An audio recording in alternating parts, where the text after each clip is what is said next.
dal leen ak jàmm ku boot bukki xaj boow la naka élection législative yu Sénégal naka bukki ba mu boot naka ba saa si tembi wàccagul ko moo tax na xaj yaa ngi mbow mbow fu ne naka ubbil yéene kaay bëri naka ca la ñu xëy ak législative yooyu naka la guerre des chiffres enquête yéene kaay ca la xëy ndax ñoom ñoo ngay xëccoo naka li nga xamante ni moo di chiffres ya ku nekk naan moo gagné Benno Bokk Yaakaar nag nee na moo am majorité absolue am 83 députés coalition Yewwi Wallu naka ñoom ñoo ngay annoncé ay chiffres yoo xamante ni moo tolloo ak yi nga xamante ni moom la waa Benno Bokk Yaakaar jot dee fësal Yewwi Wallu naka ñoo ngay réclamer li nga xamante ni moo di président assemblée nationale Aminata Touré naka moo ngay yuuxu victoire nag gannaaw bi nga xamante ni ci ab erreur bu jege la ko def yéene kaay bi di Sud Quotidien dikkaat ci leneen ne ci diggante nguur gi ak kujje gi naka dara neexatul ko ndax verdict ba nga xamante ni moom la ñu dal dee fësal naka kenn nangu ko ndax ku nekk yaa ngay yuuxu ne yaa jël victoire bi nag la guerre des chiffres moom itam ca la fësal Yewwi Wallu naka ñoom victoire la ñuy laaj nag ak 83 députés ci 165 yi nga xamante ni moo nar a boot naka 14e législature bi Aminata Touré naka dikkaat ak charte bi nga xamante ni moo jëm rek ci triomphe maanaam dam li nga xamante ni ñoom jàpp nañ ne ñoo ko dal dee am ak majorité ndax ci fanweeri département yoo xamante ni ñoom ñoo ko dal dee gagné ci jamono jooje Le Soleil yéene kaay ne dara xewagul suspense moo ngi wéy di persister ba léegi ndax ñi nga xamante ni ñoo di waa Benno ñoo ngay conserver finalement Mbour Kaolack Louga ak Kolda yi ñu waxoon ne dañ koo ñàkk ci jamono ji naka ñoom nee nañ ñoo ko gagné naka lu ñu mel naka moo tax Le Quotidien yéene kaay ne législative yi second tour bi la ñu nekk Yewwi moo ngay affirmer 83 sièges maanaam 83 députés yoo xam ne gagné nañ ko ci jamono jooje waa Wallu moom ñoo ngay woo seeni militants ci mobilisation ndax nee nañ duñu nangu kenn ku foqani seen ndam nag Mimi Touré moom nee na leer na nañ ñoom waa Benno Bokk Yaakaar ñoo majorité foofee ca assemblée nationale Walfadjri yéene kaay dikkaat ci résultat yooyu ne Yewwi Wallu naka ñoo ngay brandir lu tolloo ko 83 députés Yewwi ne 83 la ñu am Benno Bokk Yaakaar ne 83 la ñu am loolee tax naka nee na yi mbir man naqadina seenu diggante ndax ku nekk nag yaa ngi ne yaa gagné yaa am majorité diggante boobee naka ci diggante élection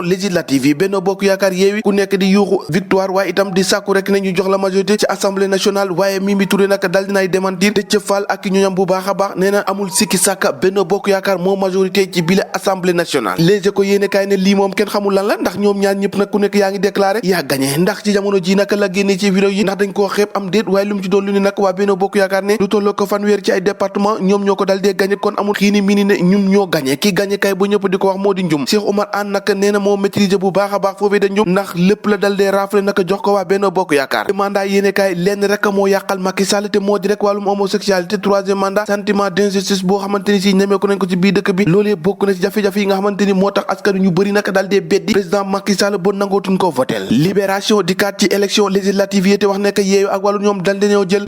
liste Mimi Touré ba ne ko taret xotti ko nee na daal la ñu wax bu kaw bu suuf dara amu ci Khalifa Sall nee na mbir yi dañoo dëgër bopp waaye xam nañu ne ma ko dañoo dal dee gagné ci lu leer nañ Déthié Fall mandataire bu Yewwi nee na Benno Bokk Yaakaar dañ ko dàq ci opposition parlementaire waaye nag xam nañ ne ñoom ñoo majorité am 83 députés Lamine Thiam mandataire bu Wallu nag la mu xamle moo di la cohabitation maanaam dëkkaale gi loolee moom du gàcce nañ ko nangu rek te xam ne loolu mooy li am waaye Mimi Touré dikkaat na tontu leen ba mu saf-saf te xam ne naka da ngeen di sonn rek waaye ñàkk ñun ñoo dal dee gagné te ñoo am majorité loolu moom biti la fanaan bés bi la journée législative yow la dikkaat ak perchoir ak premier ministre ñaari photo yoo xamante ne moo ngi en jeu diggante premier ministre ak président assemblée nationale xamul na fii la yoon nag nan laay demee waaye jàppale naka moo ngi en jeu lii ko tijjee moom ab laaj la koy sàmp ne qui a raison kan moo am dëgg ci jamono ji nga xamante ni Yewwi Wallu ñoo ngay wax ne nag ñoo am 83 sièges Benno Bokk Yaakaar dina 30 département bi moo ko gardé gagné jar naa laaj ndax ku nekk nag yaa ngi yuuxu ñi war a atte nañ atte ñu wax ci li nekk ci réew mi quotidien naka lu doy waar loo xamante ni gis nañ ko fa benn borom kër goo xamante ni si dafa dal dee xaru foofee ca kunkaane yéenekaay bi xëy na koo fësal leneen du gën a doy waar benn ab français boo xamante ni si dafa ñàkk bakkanam moom itam dafa dal dee xaru